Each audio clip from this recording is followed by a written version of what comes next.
lovely and captivating host, Louise Palanker, here with a panel of wise and wonderful teens. We've got... You have to let the song end very nicely, as it just did. We have Montana Kiamute. Olivia's back from college, everybody.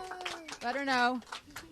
Nico, Nikki, Rhodey, and of course in the booth we've got Jake. And we have a large assortment of adults in the room, some of whom are even sitting on the floor. It's a very crowded evening. And our special guest is with us, Keaton Simons.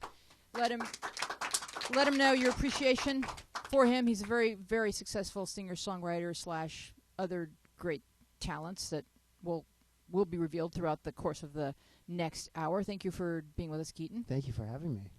So you have been writing and recording music your whole life, pretty much? Yeah, pretty much, actually. I mean, I started writing instrumental music before I started writing music with lyrics. It was funny because I was actually a little bit worried about it because I knew that's what I wanted to do. But I was like, I haven't written a song. And my mom used to make fun of me all the time because I would write songs for my girlfriends that had no lyrics. She'd be like, I'm sure their heart is just melting with that instrumental number.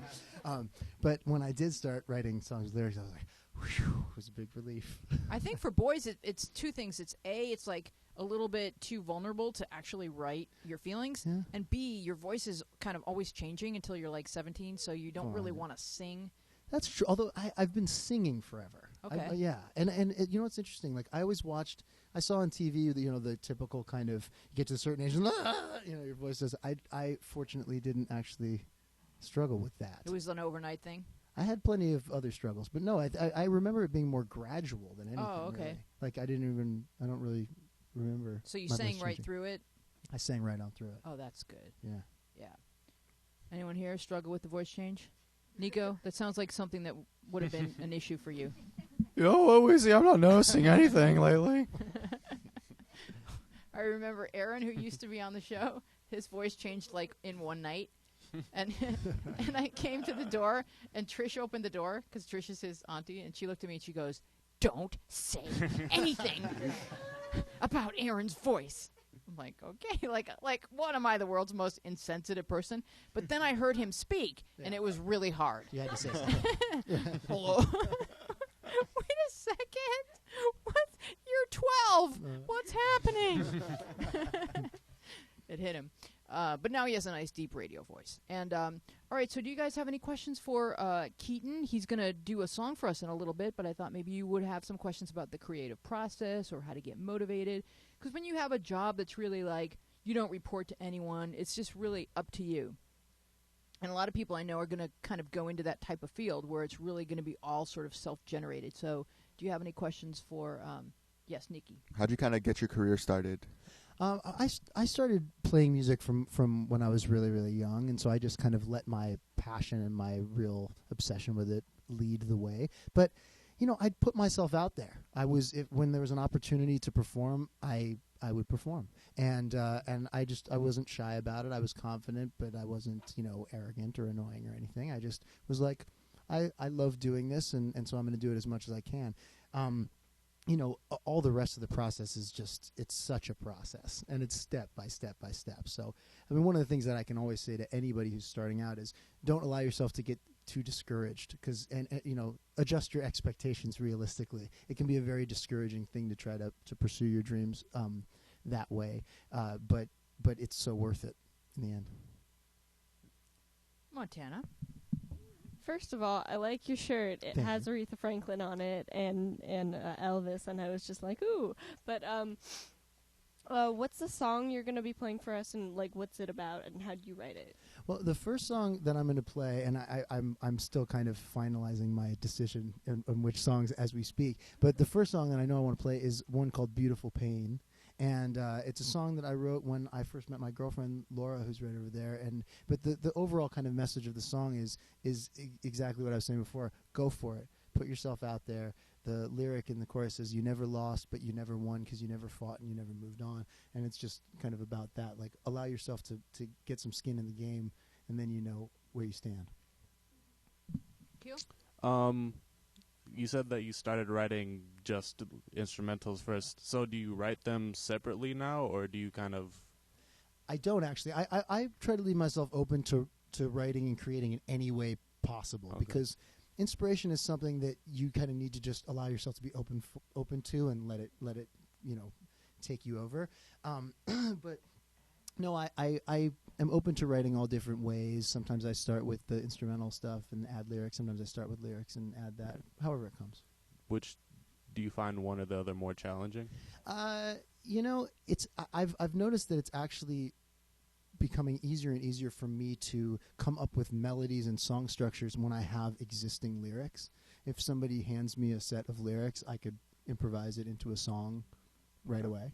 And so that's that I just recently discovered, so I'm like, oh, I'm going to do more of that. So who did what when you wrote with Jason Mraz? Jason and I both co-wrote that song together completely. It was as much a collaboration as anything could be. He and I have known each other for some years now, and we're friends. We had never written a song, and we really wanted to. We were at a really, really cool writing retreat together with some brilliant writers. Found ourselves, just the two of us, up at like 4:30 in the morning, and we were like, now's the time, buddy, let's do it. And it was great. We tackled a big subject. We were like, let's. I kind of started saying, that feeling of you kind of almost never feel like you're really alone. But what if you actually put yourself in that place and you say, how does it feel when I'm completely alone and no one else is watching? How do I really feel about myself? Wow, that sounds cool. What's that song called? It's called Is There Any Other Way? Excellent. Did we have a caller, Trish? No, we don't. Would you like to perform a song for us, Keith? I'd be happy to. Excellent. Go ahead and set it up, and we'll get you ready. Perfect. I may even film you with my magic camera. Do it. It's magic, is it? Well, it's better quality than these little security cams that record the show. So it's not quite magic, but it's actually technically logical. I don't know. It's pretty magical to me. Any camera is pretty magical to me. They are.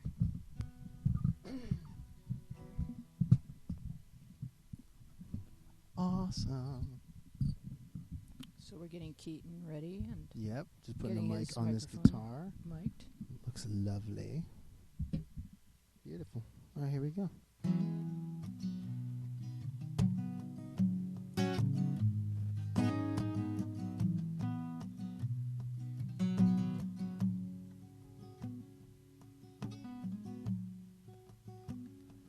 Why's it gotta be so hard? Why's it gotta be this way? It's like I'm being torn apart by all this beautiful pain. I know you wanna be with me, but you gotta go to him. Freedom isn't really free if you sink before you learn to swim. And I shudder in my sleep, and I can hardly close my eyes. And then I wake up in a dream, free now from a life of compromise, where you never lost but you never won, 'cause you never fought and you never moved on. You never lost but you never won, 'cause you never fought and you never moved on. Don't be afraid of looking back. Everybody has a past, and now you got my heart racing in just a few days, and I wanna be patient so this doesn't fade away.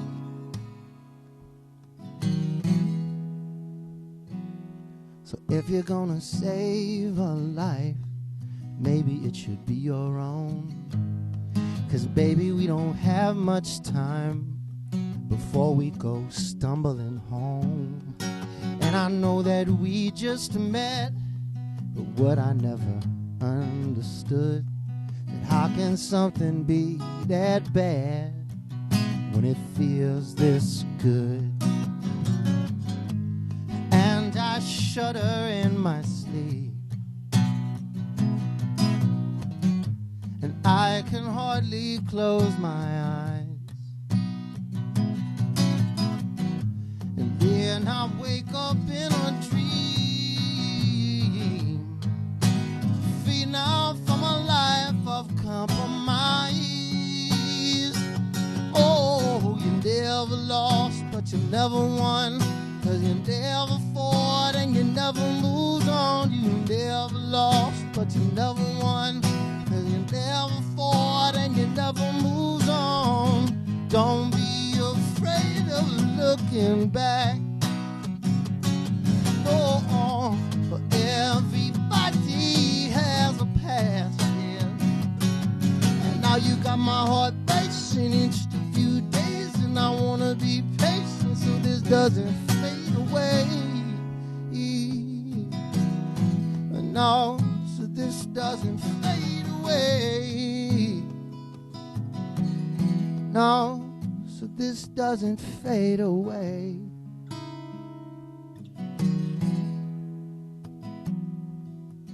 Well, you never lost, but you never won. 'Cause you never fought and you never moved on. You never lost, but you never won. 'Cause you never fought and you never moved on. Don't be afraid of looking back. No, oh, everybody has a past, yeah. And now you got my heart racing in just a few days, and I wanna be patient so this doesn't fade.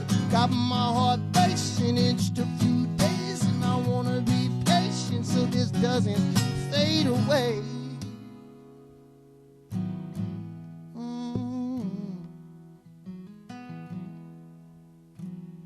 So why's it gotta be so hard? And why's it gotta be this way? It's like I'm being torn apart by all this beautiful pain.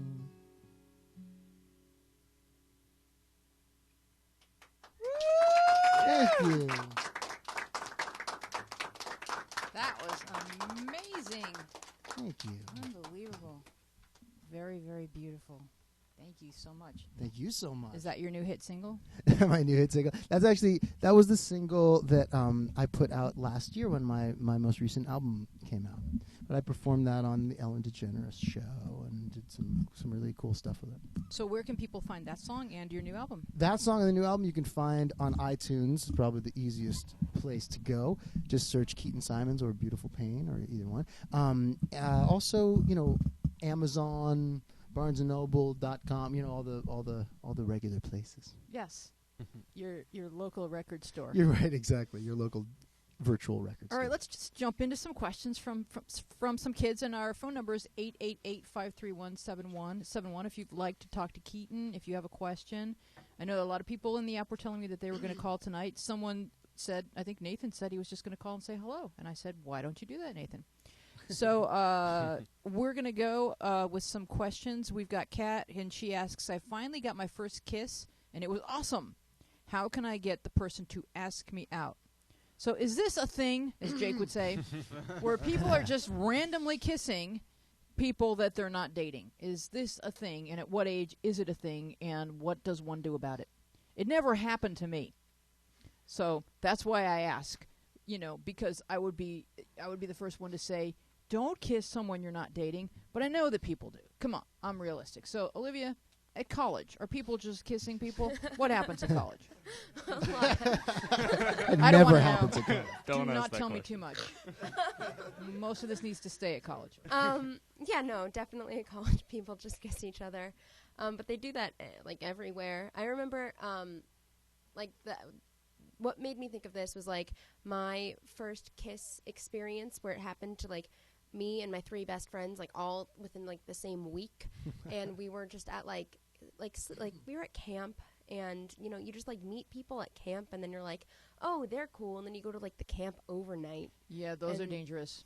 And you just it's one of those things where it's a bar and bat mitzvah thing or a birthday party thing where it's someone's we're gonna play truth or dare. Oh yeah, they trick you into kissing by creating a game around it. Yeah. So that's how I think.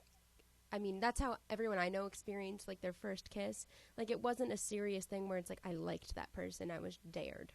So Right, but if it's truth or dare or spin the bottle or whatever, you're not really expecting to date the person. You understand that this is the scenario. We're Right. all just getting our first kisses in, and that's what the game is for. But if you are sort of watching a movie with a friend and he leans over and kisses you, don't you have a right the next day to say, so, Oh, absolutely. you know, but like how do you phrase it? What's the way to say it, Montana? Well, that's sort of how my first kiss happened. It sort of along those lines. We were just watching a movie with some friends, and then like this guy kissed me, and then I was just like, "Oh, movie! Oh, face in my face." And then the next day, it wasn't. I didn't in any way assume we were like dating or like romantically attracted. I just thought it was like, something happened during a movie, and now it's done. But I'm not really sure how that works for like normal people. You're a normal person most days. Most days. A lot of friends, that's mostly how they got their first kiss that I know of. But as for the part where she said, how do I get this person to ask me out? What about you ask them out, huh? Exactly. Take initiative. That's right. That's what Yeah. I was going to say. All right. And What Rhodey has a lot to say about that. Oh, really, Rhodey? a I don't- lot you to know, say about that. I would love to hear more about that in ways that will not get me killed by Jake later on. Did you do the asking? Is it okay if she tells me, Jake? Oh, he's acting like he doesn't even know. Oh, were you talking about me? I'm just here pushing buttons on my computer. Yeah, but so when the girl asks, is that a good thing or is it really scary? You don't have to tell it. Or you could make up a story, because I will never know. Olivia can talk first. Yeah. Okay. I mean, I didn't ask the guy that I'm dating out now. I kind of trapped him in my car, and Whatever works. so like I waited until we were on the freeway, and then I was like, so, and like he can't get out. I mean, No. you know, we're stuck in traffic too. So it, you Well, know, then he could have gotten out. well, yeah, but you're not going to get out on the 101. So, you know, it was just kind of like a discussion where I was like, these are the things that I feel, and these are the things you said you feel. Right. So that's going to have to mean something, or it's not going to mean anything. And you're not getting out of this car until you tell me. Right. I mean, I think we all have a right to information. It's just how you ask it. And I'm going to ask Keaton right now about his first kiss, because I think since Rhodey won't talk about hers, that it would be really awesome to hear about yours. My first kiss was interesting because I'd been wanting to kiss someone for so long. Not like a specific someone. There were a few specific someones over that time. And I felt like it was taking so long. I was 13 when I had my first kiss. I felt like I was so old. Late bloomer. I know. And we were at a party, and she was my girlfriend, which is hilarious because to be boyfriend and girlfriend and have never kissed is amusing as an adult. Well, I don't think at 13 it's amusing. I just think it's kind of normal. No, right. At 13, Yeah. it was. I thought very little of it, but now in looking back, it's pretty funny. But yeah, and we kissed at a party, and I was so happy about it. I just could not have been more pleased. I was very, very pleased. But see, I personally, as a male, I'm kind of a sensitive male, though. I'm not your typical kind of dude. But I really, really love when women are more assertive and aggressive, forthcoming with their feelings and desires. That to me is the best case scenario, because trust me, as scared as you are, it's the guys are way more scared, because guys are way more wimps than girls. Right, but I kind of tend to tell kids, and correct me if I'm wrong, but I kind of tend to tell them that the girl can say, I like you, and Yes. but then let the guy ask you out. Is that incorrect information? I think it does. I think it doesn't matter. Honestly, like even when I was that age, it wasn't so formal. It wasn't like you wear their pin or you wear a ring or a Letterman jacket or something. It was much more free form. Q? Yeah, my first kiss, I started dating the girl, and I didn't even think about it not happening. Like, I just assumed, okay, we kissed, now we're in a relationship. That's how it works. Yeah. And I was like, and then I was like I was texting her, and I was like surprised that she wasn't assuming that, but then she was like all happy, like, yeah, okay, cool. But like, it was weird to me that she didn't assume that. But I mean, I think that it's fine for a girl. It's good for a girl to ask a guy out. It's definitely like guys like that. There's no guy who's gonna be.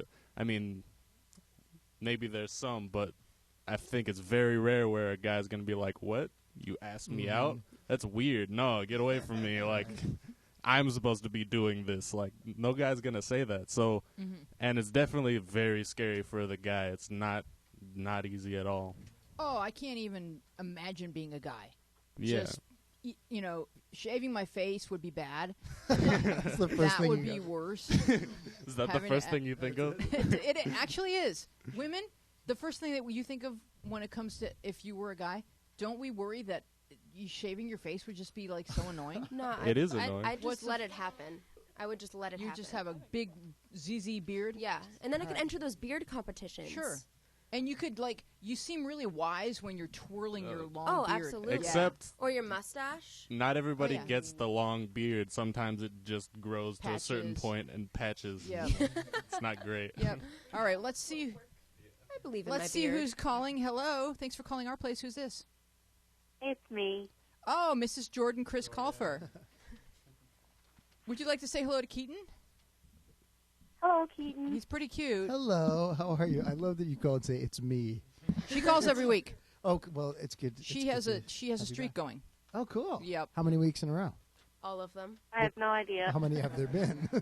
If you're not keeping track, Okay, see, her okay, screen name is Mrs. Jordan Chris Colfer because she loves Chris Colfer from Glee, and her name's Okay. Jordan. Oh, okay. Right. Got it. So sometimes I just call her Mrs. Colfer, even though they're not legally married, and Right. he doesn't know about it. Of course. Other than that, Of course. so did you want to make a point about kissing, or Keaton, or other things that begin with the letter K?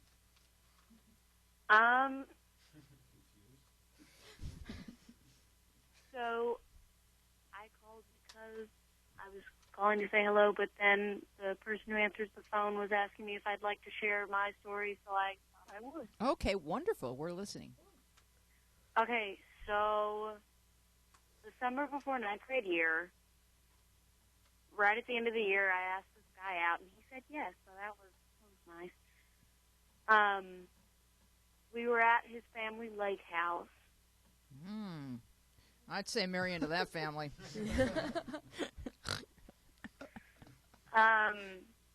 And we were just standing there. That's really about it. And then what happened? I think that's it. That was basically Oh, you just. That's the best story ever. It's very romantic because there's a lake house Red involved. Shoe Diaries. Thank you so much for calling in, Mrs. Chris Colfer. Okay, honey, talk to you next week. Montana, what? Wait, are you still on the air? Oh, she's listening. Oh, okay. Because I just wanted to tell her that congratulations for calling in so many times, but also in the beginning of this show when I was new and her screen name was Mrs. Jordan Chris Colfer, I legitimately thought she was like a middle-aged woman who was married to some person like Chris Colfer, and I'm like, oh, she's so fancy. Her screen name is so proper. Yes, Q. I think that you can't, onto the question, I don't think you can get someone to ask you out. Yeah. Like, it's not going to work like that. There's nothing you can necessarily do that's going to, besides just talking honestly and saying, here's what I think, here's how I'm feeling. But, I mean, there's nothing that's going to make them necessarily ask you out. No, but is it like corny to say, did that kiss mean as much to you? Like what's... I mean, that's corny, but it's fine. Yeah. That's what everybody's wondering, isn't it? I mean, Yeah. anytime I think I've ever kissed anybody, I'm wondering, what Yeah. are you thinking? Yeah, What are I mean, you thinking can too? say... Can't you just at least say that kiss meant something to me? You Mhm. don't have to directly ask, absolutely, what did yeah. it mean to you? But you Mhm. could say, that kiss meant something to Yeah, me. absolutely. Whose hand was up? Olivia? And then, well, Okay. why don't you guys go around? Everyone's got something to say. All right. No, I was just like, I mean, you can't get anybody to ask you out. Like, either you're going to do it or you're going to wait. But, like, I mean, you could drop so many hints, though, and be like, how cool would it be if we went to the movies and held hands the whole time like a couple would do? Lol. Yeah. So, I mean, What do you mean? He could be that guy. I don't get it. then you don't want that guy. Nico? Nico. Well, you can't really like force someone to ask you out, but in my case, you can get pretty close. I mean, most of the girls I was going out with, they're like, hey, I really like you. And I'm like, all right. And then it's like, hey, we could totally go out sometime and do exactly what she just said. I'm like, all right. And then my first girlfriend, she was like, all right, just ask me out. I'm like, all right, let's go out. Like, you can't really I guess the moral's getting kind of lost here. The moral of the story is you can't really, like, tell people to ask you out. Like, happened to me originally. I mean, that's basically asking them out. Like, say, ask me out. Like, yeah, why don't you just ask them out then? I think she had something to say about that. Rudy? Well, I was going to tell my story. I'm Mostly ready. just to embarrass Jay. I'm ready to hear it. perfect. But, okay, I mean, he wasn't technically my first kiss, but he was my first good kiss. So, Aw. I'm just going to go with that story. Hey, that's a song. My Really? first I good didn't know kiss. that. That's Yeah. really good. But, It's really okay, good. so I mean, we had been dating for like 2 or 3 weeks maybe, and I realized he probably wasn't going to make a move, so I like was going over to his house to watch Star Wars. Decided that like at some point that day I was going to kiss him. It's the And- best geek date ever. Yeah. Right? I think his point was that like he wasn't going to continue dating me until I had watched Star Wars, Ah. so it was kind of necessary. Yeah. But an so I mean, we were watching the movie, and I just spent the whole time trying to figure out when a good time to kiss him would be, because I was worried if I did it in the middle of the movie, he would be offended that I wasn't paying attention to the movie. Wow, you're an overthinker. Yeah. I mean, What is- knowing Jake, he might be. What is the best? wouldn't put What past is him. the best scene in Star Wars for a kiss? There is no romantic stuff in that movie, like, honestly. Nothing at all, Like, right? he tried to put romantic stuff in, and it falls flat. It's awful. All right. The So, end what moment did you credits? choose? I ended up waiting till the very end of the movie. Wait, which And- movie was it? We the should. fourth Star Wars. Like the end Like of the the first credits. one they made. Yeah, like the ending credits. Nice. So then the credit, like the music was Yeah. playing really loudly That's in the nice. background, so we just both ended up laughing. That's the best memory. I love it. Good story. I love that story. I love that That's story awesome. too. Josie writes, well, this guy has been embarrassing me at school because he thinks I like this other guy. I was just being friendly to the guy, but I do kind of like him, but I don't know. These two kids are friends, so whenever I text the guy I like, hey, the other guy sees it, and he is just mean at school in front of everybody. He says, still liking boy's name, and then he laughs, and I'm afraid everyone will hear, and I need advice on how to overcome it and not be scared. Please help. So what I wanted to start off by saying is that when you're really young, like 11, 12, you know, you think that if someone knows your crush, that they have like the goods on you, and that your life is destroyed. Exactly. And you don't really get that everyone has crushes, and that is part of being human. So what can we say to young kids to help them not be so embarrassed about other people finding out about their crush? Because it is just part of being alive. It's anyone who's making fun of your crush is going to have a crush at some point. So how dare they? I guess is my point. Keaton?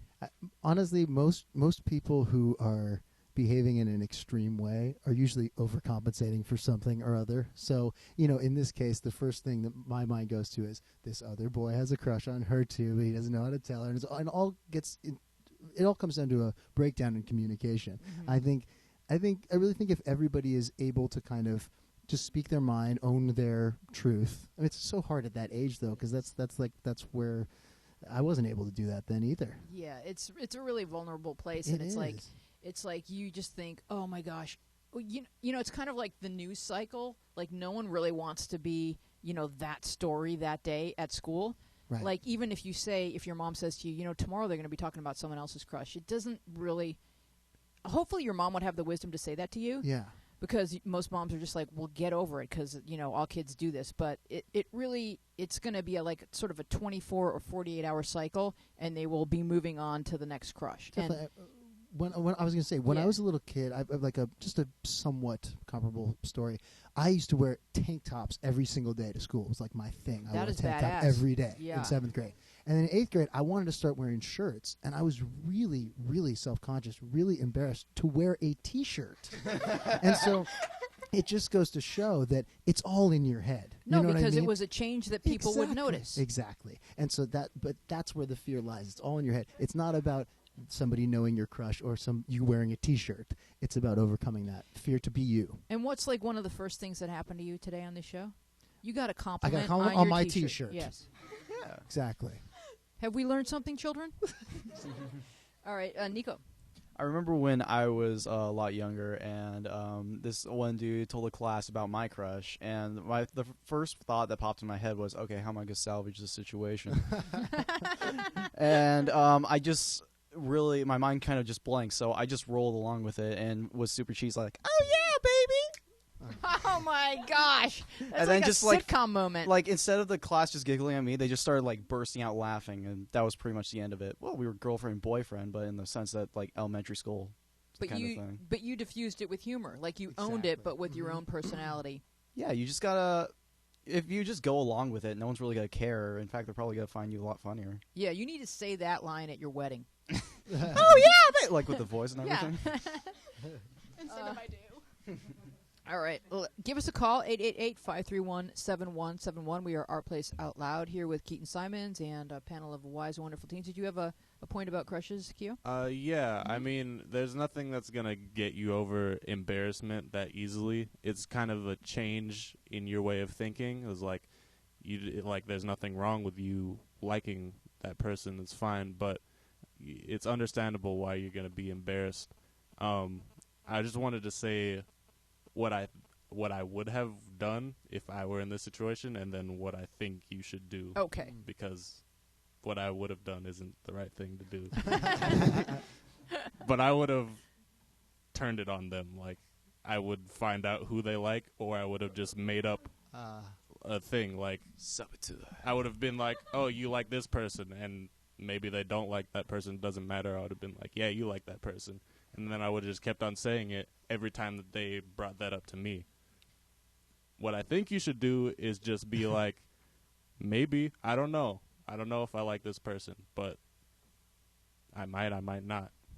I like the maybe because whenever you deny a crush too much, it's kind of hurtful to the person, even if they don't like you. It's just like, I don't like her. Right. You know, I like, would never like somebody like that. Yeah, it just kind of comes off as harsh no matter what you're really feeling, Liv.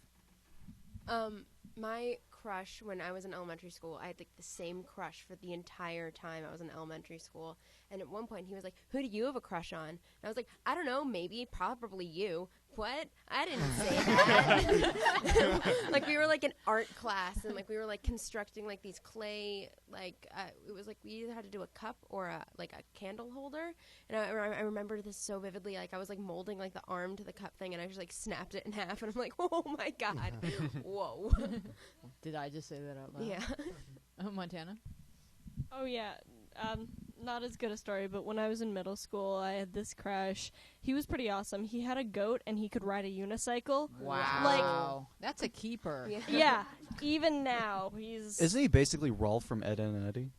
Yeah.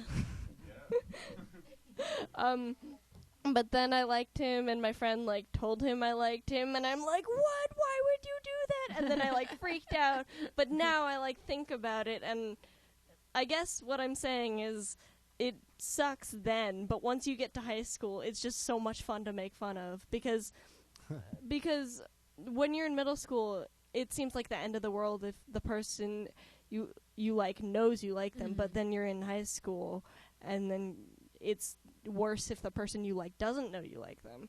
Yeah, that's a good point. At a certain point, you realize that information is your friend. Information is good. Brings clarity, and only with clarity can we have wisdom.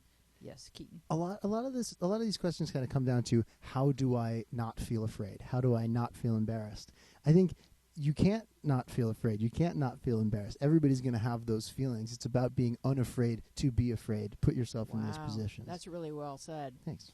You know, you just have to walk through it Exactly. because you're not going to get any result without some risk.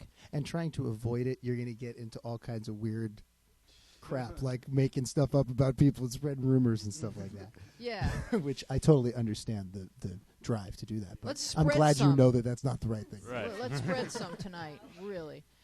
This is from Nathan. This girl I like asked me if I liked her. I said no.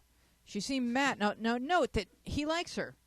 She asked, and he denied it. No. She seemed mad all day, so I decided to tell her that I do like her. It didn't work out as planned, but really I do. I told her on the bus, I'm sorry I lied. I like you. She seemed happier, but then I messed it up by saying kinda. It's like, one step forward, two steps back with this guy. Commitment phobia. I always get scared, and I think something is going to happen, and I say stuff I don't mean. What should I do? P.S. My friend asked if she likes me. He says he thinks that she said yes, but I didn't hear anything. I don't want to mess this up, please. So he's like on the verge of like closing this deal, but he keeps kind of, as it looks like it's about to happen, he keeps keeping one foot on the dock, kind of thing. Nico? Yeah, this is me to a T. Like I sometimes even on the show I'm gonna keep talking, and I really don't mean to. It's like I just get nervous and I just want to keep on going. You and never seem myself. nervous. Well, like that first story I did, I just completely botched it up, and I was trying to salvage it the entire time. But it's like, fine. Okay, thank you. Compared to the stuff I say, come on. No. And then it's like in this kind of situation, sometimes you just need to learn to like a little switch in your head. You got to make it right there. Just to like, all right, I got to shut up for a sec. It's like, all right, yes. All right, you need to talk now. Or like look at her eyes. And if you're saying I like you, and just look at her eyes, and if they're warm, don't say kinda. Right, exactly. And the other thing is, like, she's not going to suddenly unlike you just because you messed that sentence up a little bit. Yeah, you can also. I would maybe recommend that he write her a letter or something. Even it can be typed on a computer, but something nice about a handwritten thing that just kind of says, "Hey, I know I told you I didn't like you when you asked me, but the reason I said that is because I was afraid. The truth is I really do." That's all you need to say. Nikki, I think the issue I see here is that he's not being himself around her, and especially because she says she likes him. She likes him for who he is, not for like. I feel like guys are always they act differently among themselves than they do around girls. Oh yeah, like all the time. I think the fact that she said she likes him for who he is, not for who he's pretending to be around her. So if he's himself around her, then I don't think he's gonna have this issue. Right. So it's once again walk through your fear and try to find who you are, even in the face of, oh, my face is red and I'm really. I feel like everyone can see, taste, and smell my fear, but like you have to fight to be yourself, and then it's like stage time. I call it kind of stage time, like because it's scary to be on stage, and if you're on stage every night like you are, you're then if we go to see Keaton, we're going to see the real Keaton, but that probably wasn't true when you were 13. Sure, I mean, I think people tend to kind of ebb and flow a little bit. With different people that they're around. I think you guys will all notice that more and more as you live on. You think you're going to know yourself better, but really the truth is you kind of know yourself less and less and less, and that's what really knowing oneself is. Wow. That's like Keo Deep. Or Austin. Yeah, Austin. I don't know.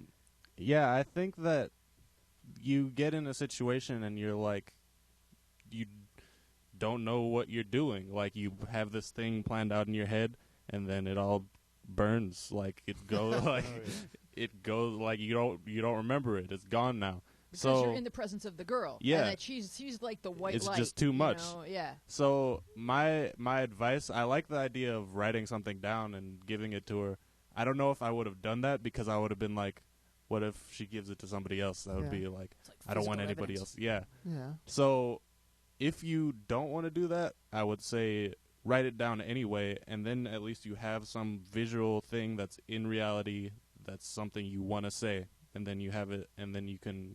It might be easier to go to her then and say it because you have something that you already wrote out. Or disappearing ink. Right. Right. That's always there. An You option. go. It's clearly the only way to go. Montana. So he's already. The worst part of like telling someone you like them is like starting to do it, and he's already started. The problem is he hasn't finished. Yeah. But as I see it, the worst part is sort of over because he's already started like twice and messed up. So you can only get better from here. And all you have to do is say, "I'm sorry, I was very nervous. I like you." And most people, like most reasonable, nice people you want to be dating, would understand and be like, yeah, I get it. I get nervous around you too. Or if she likes him. Yeah, like you can say, I don't know why you make me so nervous, because that's kind of a compliment. Absolutely. And it lets them know that you know why you behave sort of the way Unless you they're did. scary. And I think speaking about yourself in general, when you're talking to another person, speaking in I messages, basically, it can really diffuse any situation. And also, especially situations that you're afraid of, talk about, say that you're afraid. to say that you're afraid about something, or for me personally, when I say that I'm afraid of something, it makes me instantly less afraid. Yeah, and I'm going to tell you a true story. Yeah. The first time Nico came over was all by himself, and he drove himself, and he showed up at my door. He was the first one here, and I opened the door, and I said, "Hi, how are you? Nice to meet you. How are you?" And he said, standing out there on the porch, he said, "To be honest, I'm a little nervous." There you go. That's what he opened with, and it was his truth. Yes. And did that make you feel less nervous? When No. I said you're a big But seriously, yeah, I think it did. Yeah, and then I knew, okay, treat him, don't tease him yet. Right. Yet is Yes. the key word, That word. Make him feel comfortable, make him feel at home, and tell him what's going to happen. And because it was really very brave of a 16-year-old boy to come over here and meet a whole bunch of new kids. And me, I'm terrifying. Cute. Yeah, that's definitely, I agree with that advice a lot. And I just wanted to say that I do that with kind of any advice or any negative feeling or feeling that I don't like. Like if I have a feeling that I don't like or I'm like makes me feel uncomfortable, I say it out loud even if I'm alone actually. Like I say, "Oh, that makes me feel blah blah blah."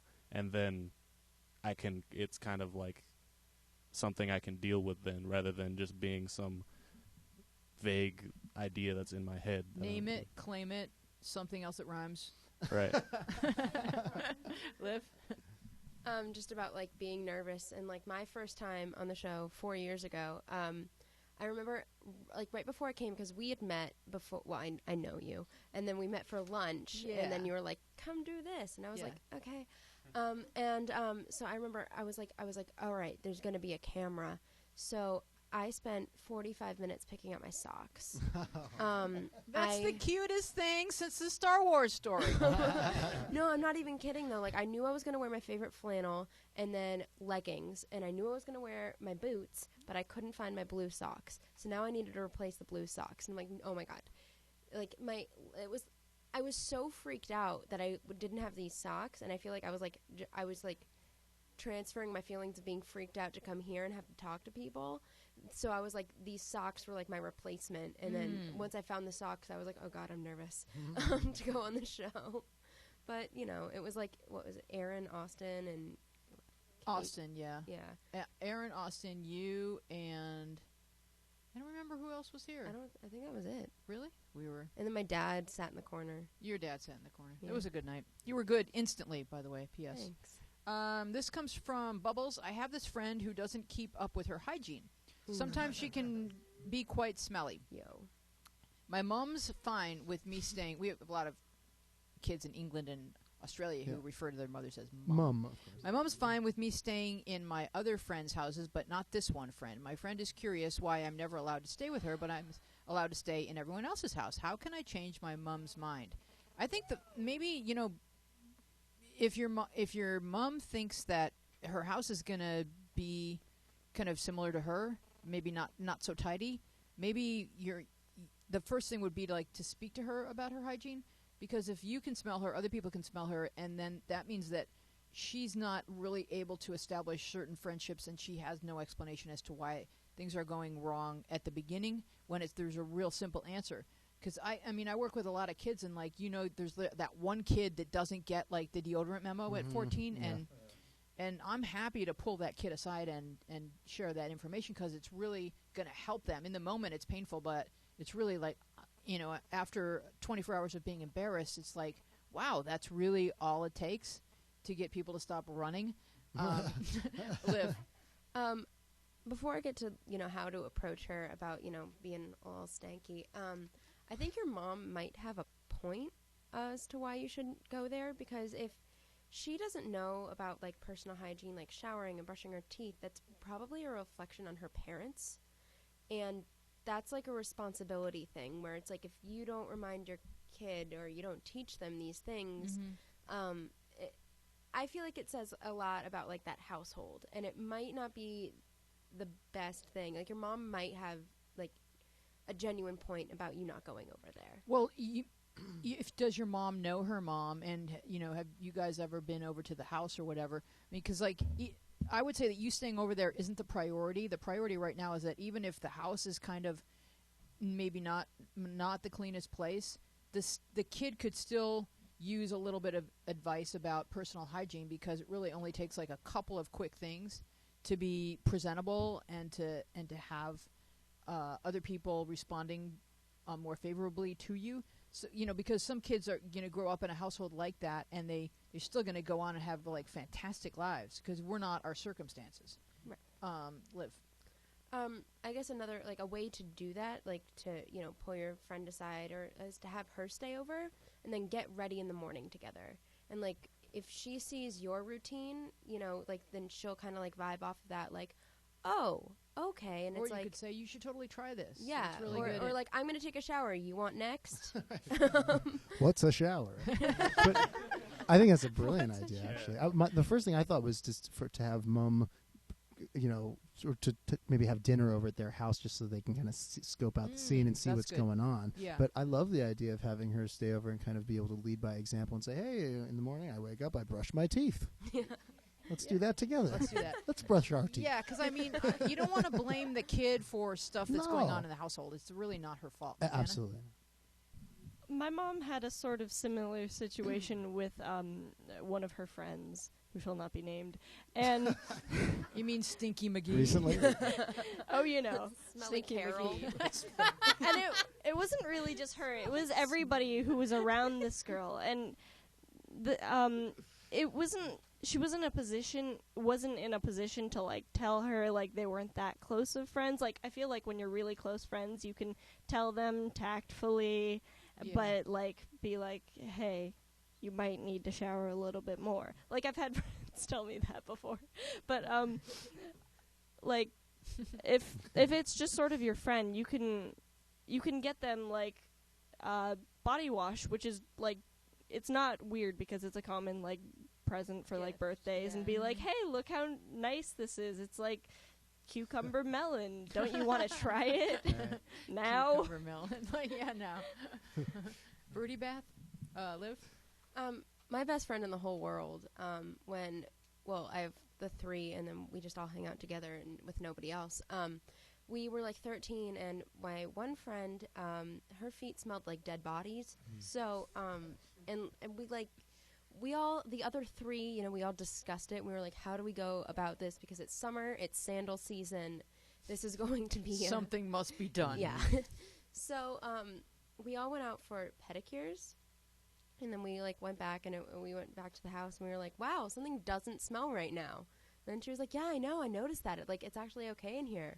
And yeah, we just we looked at her, and we were just like, yeah. Let's do some deductive reasoning. Yeah, so that's kind of how we went about it. Is we waited until it wasn't there, and then we were like, this is what's usually there. Isn't it better now? Very well done. Kia. I don't know if I'm being sexist, but I feel like there's a difference in approaching it versus girls versus boys, because just boys that I know, you can just be like, you stink. Right, and right. they're No, like, I oh. agree. You are totally correct. agree. I was going to say, Yeah. I had a friend when I was younger who it was the same thing. He just didn't get the deodorant memo, and at one point his dad just took him aside, just took him on a walk. He's like, yeah, you stink. Yeah. That's literally all he said. Yeah, it's like just a quick Yeah, gut punch that's and you're obviously good. the I'm same. going to jump to this question because I want to get it in before Keaton does his last song. Because someone in the app wanted to call in during this question because her parents are going through a divorce. Lexi Sky writes, my parents are blaming me for their failing marriage. Last night my parents got into yet another fight, and of course, as always, my mother accused my dad of loving me more than her. My dad is mad because he thinks my crappy relationship with my mother is causing the problems. My mom is just jealous because I get along with my dad way more than her. I'm actually so pissed at both of them.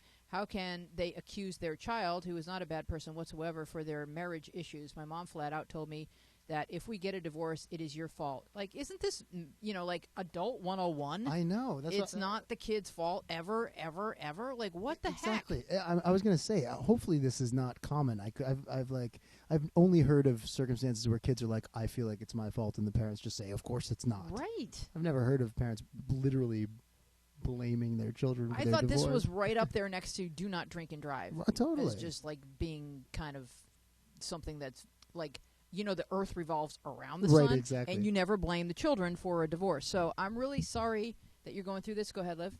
I think the best thing you can do is try to remove yourself from the situation as much as you possibly can. So if they start up and, you have a way to, like, get out of that room, get out of that room. Don't engage. Absolutely do not engage. And if they try to pull you in, like if your mom is being, like, antagonistic and is like, this is your fault, it wasn't your marriage. And that's all you need to say. Absolutely.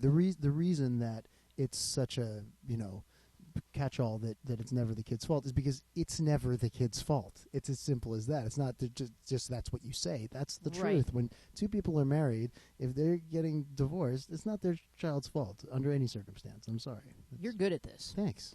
Montana.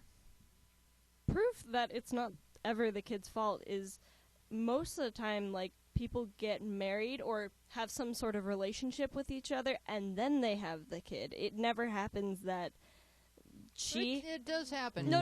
It doesn't happen that she Watch has 16 a baby. and pregnant. No.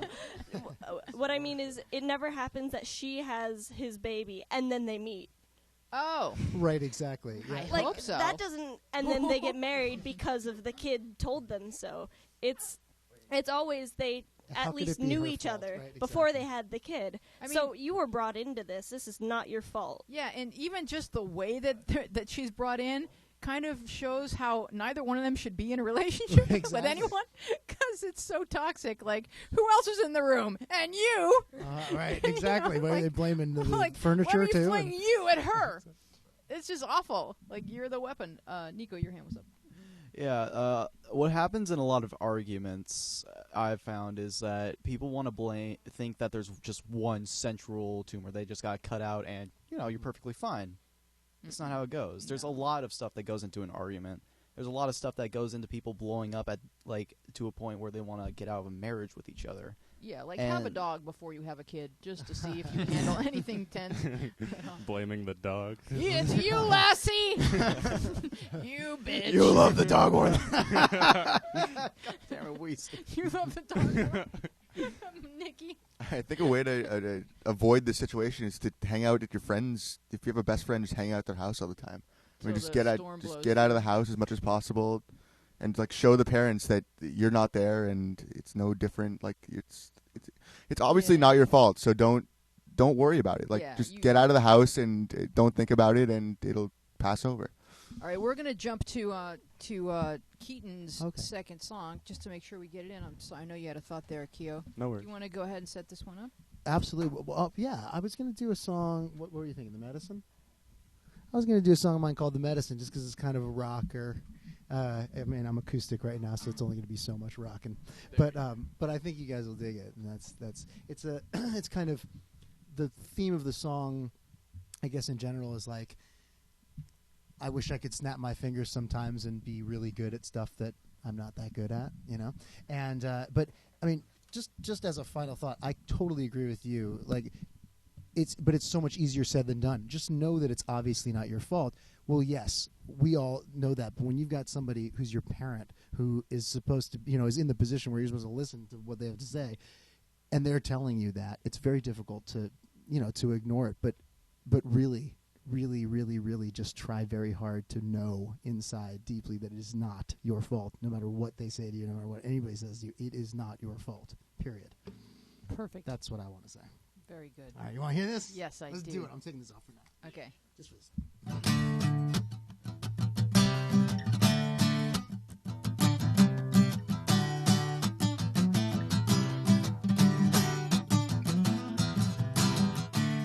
$7:30 in the morning, and the sky is turning blue. Is it late or is it early? What the hell am I to do? And I know it's gonna hurt, but I'm fed up with you. Oh yeah, doctor, give me the medicine that I need to make me a better man. And now you see that I got this affliction, crawling back again. All this time apart is torture, but I know we'll make it through. Roll the bones and cast our fortune. Play the cards as if you knew. And I know it's gonna hurt, but I'm fed up with you. Oh, yeah, yeah. Doctor, give me the medicine that I need to make me a better man. And now you see that I got this affliction, and it keeps me crawling back again, crawling back again now.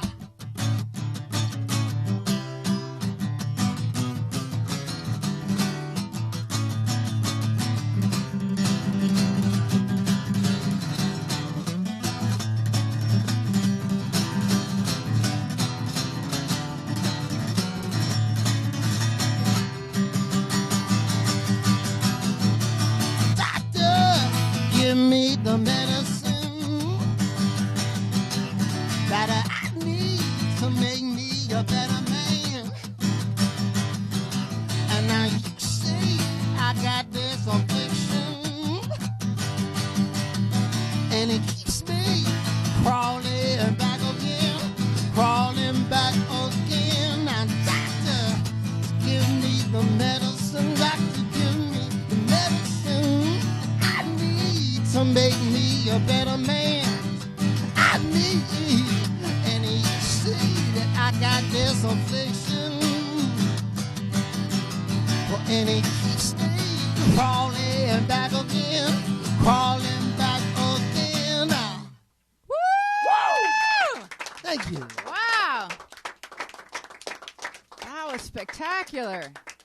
Very, very excellent. Thank you very much. Any questions? That was bombastic. That was Thank awesome. you. Bombastic? Bombastic. Love Thank it you. so much. I think we should wrap it up. I don't know how we follow that. Keaton Simons, thank you so much for being with us today, and I want to thank Montana, Kiamute, Olivia, Nico, Nikki, Rody, and Jake. We will see you next time on Our Place Out Loud. Bye-bye, everybody. I've been out there